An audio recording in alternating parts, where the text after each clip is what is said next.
enjoyed himself. He played sports, he took a bath in the royal pond, and he dressed in very elegant clothes, in royal clothes. He wore jewelry.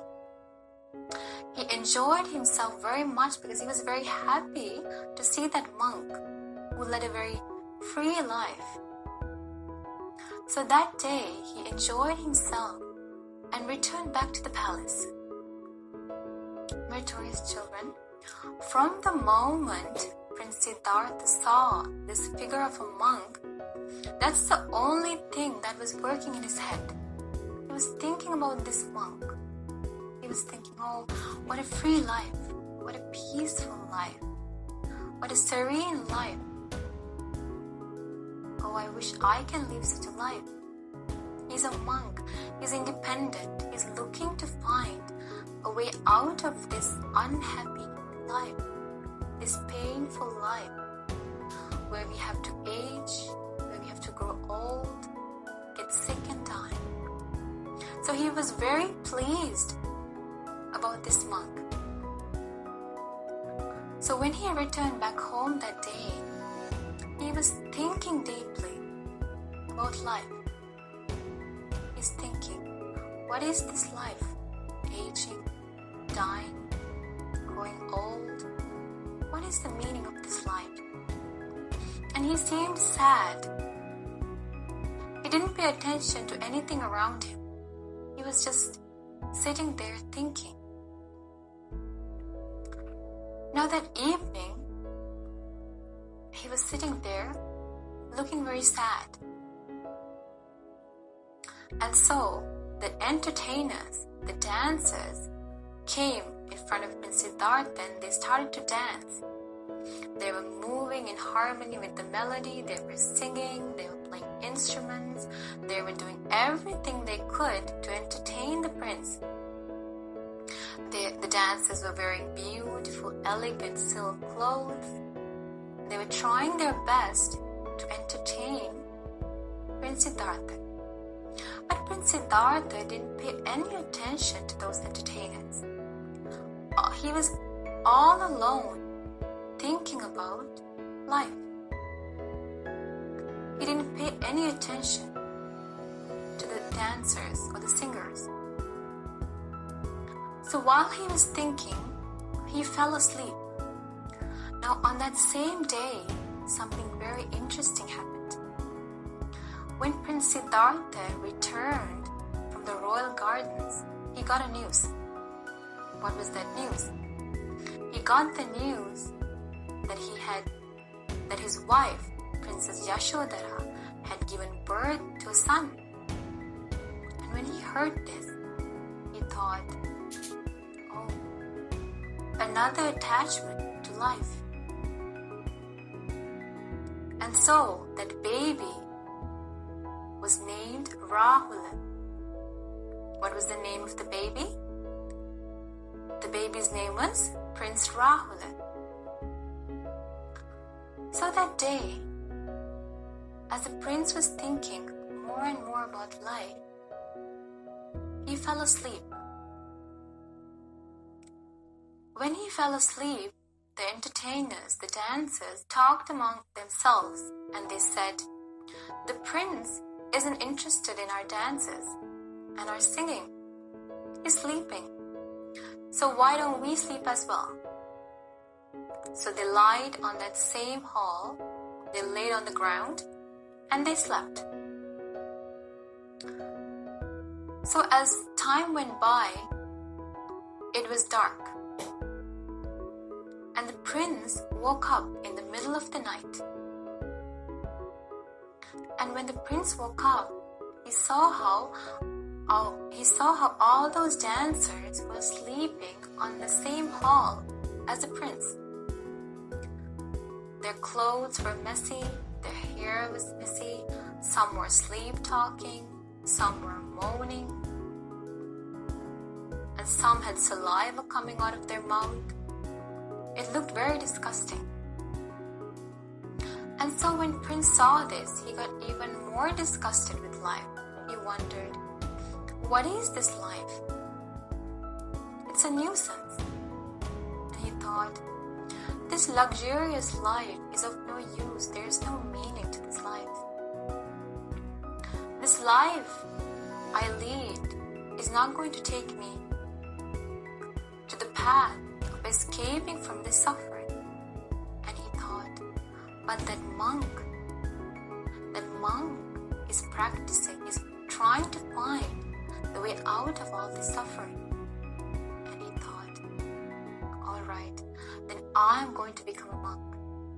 I'm going to leave home and become a monk. And I'm going to find freedom from the suffering of old age, sicknesses, and dying and death.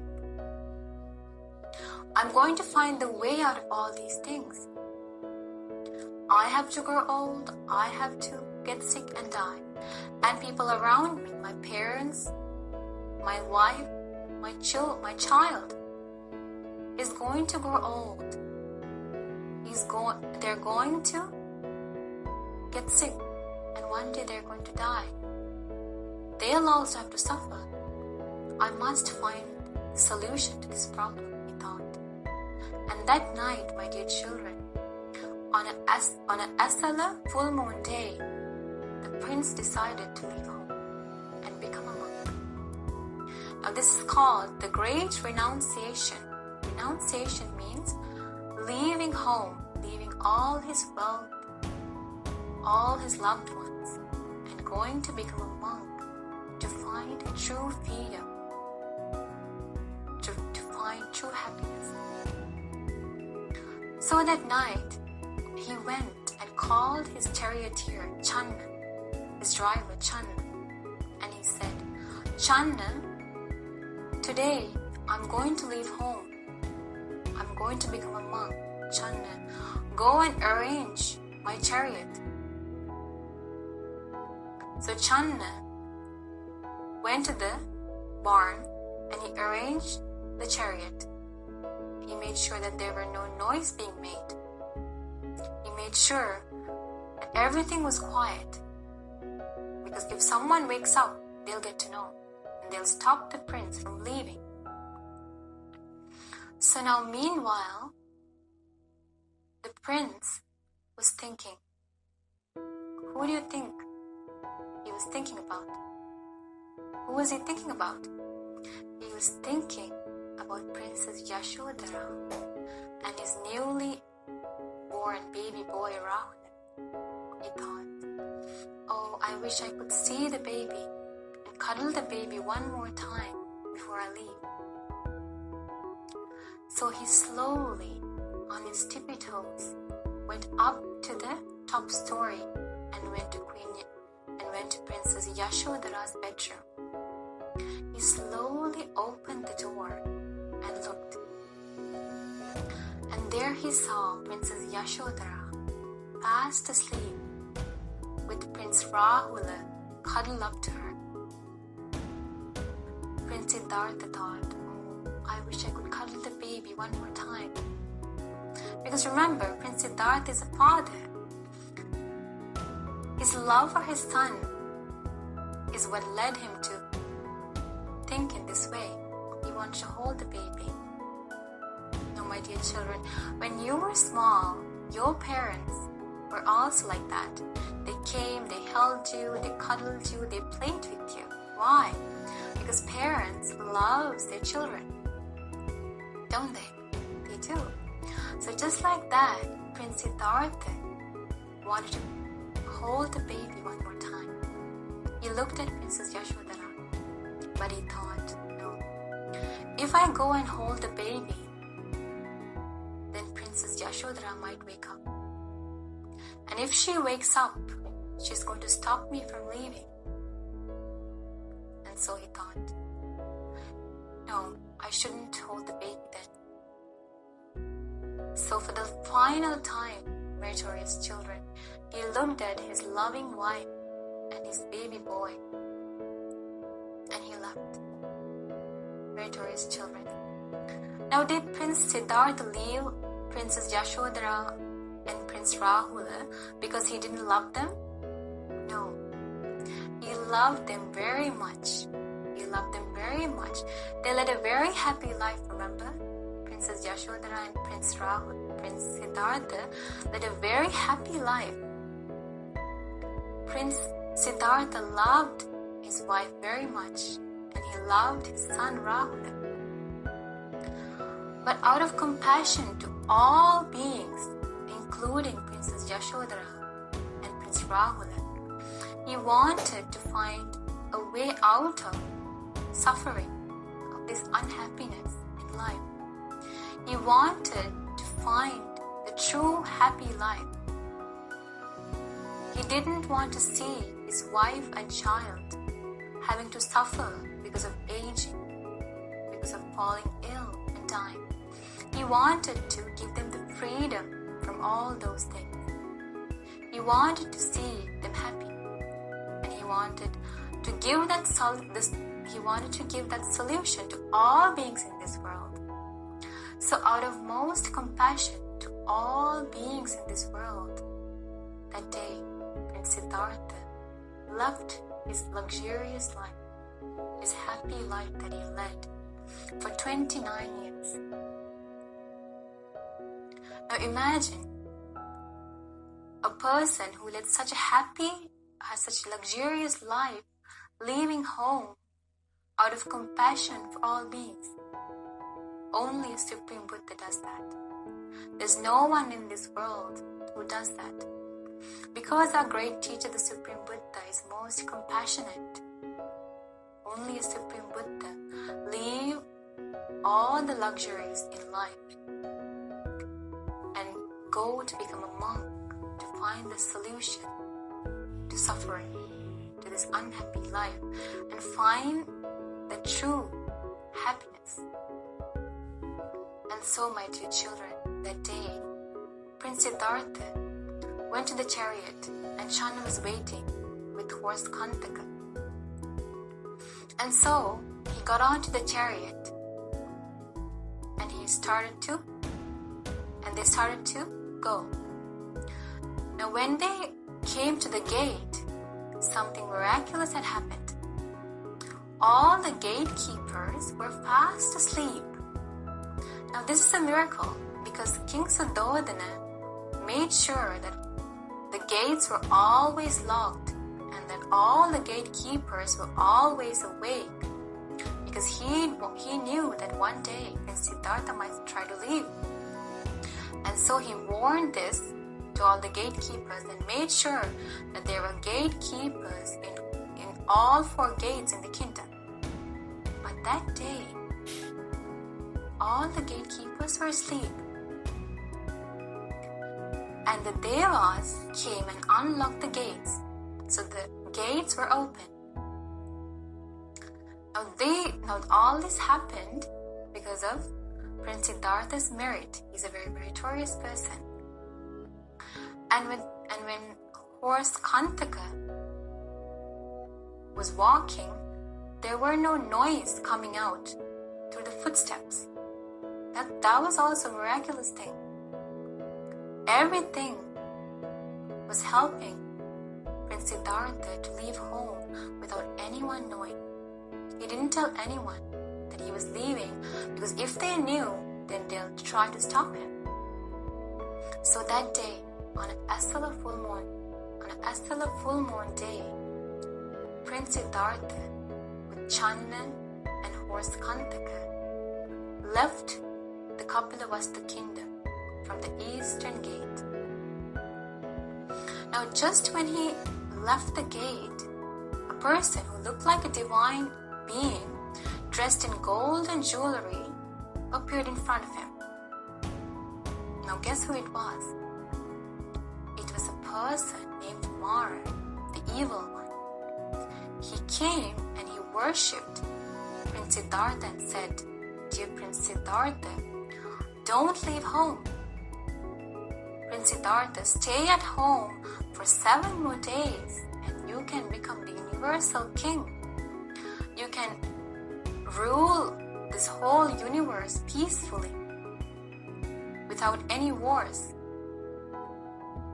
So he invited Prince Siddhartha to stay at home. meritorious children, the Mara, the evil one, does not let anyone try to find the solution. He does not let anyone escape from this cycle of birth and death. He wants people to be trapped in this cycle of birth and death. He tries to make people do bad things,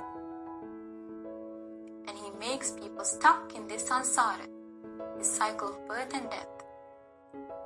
So that's why he invited the prince to stay at home, because he didn't want Prince Siddhartha to find the way out of this samsara, this cycle of birth and death. He didn't want Prince Siddhartha to find freedom, true happiness. And so, when the Mara said this, Prince Siddhartha replied, "Oh Mara, I don't want to be a universal king. What I want to do is to find an escape from this suffering, aging, death, falling sick. Mara, I don't want to become the universal king." And so he refused the Mara's invitation. And at that time, Mara, the evil one, disappeared. Meritorious children, this Mara, the evil one, is a person we see continuously throughout Prince Siddhartha's life. And so that day, Prince Siddhartha left home.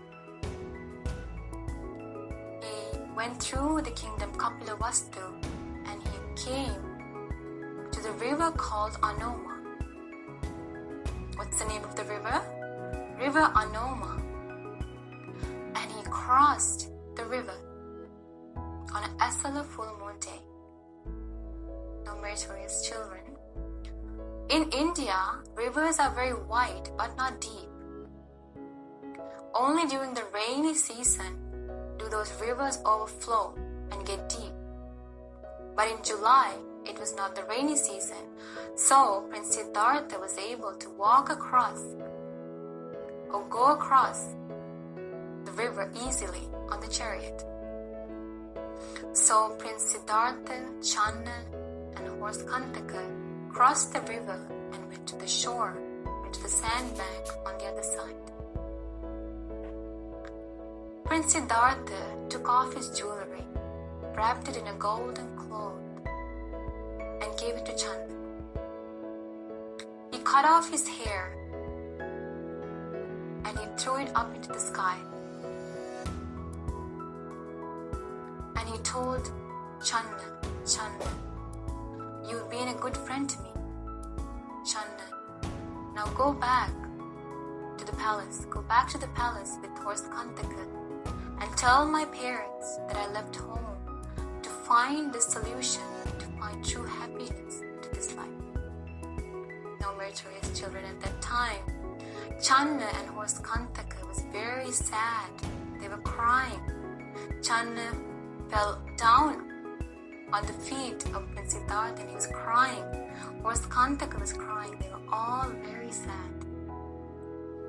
So, meritorious children, we talked about how Prince Siddhartha left home and came to the river Anoma, and now he's about to leave Kantaka, the horse, and Channa, the charioteer.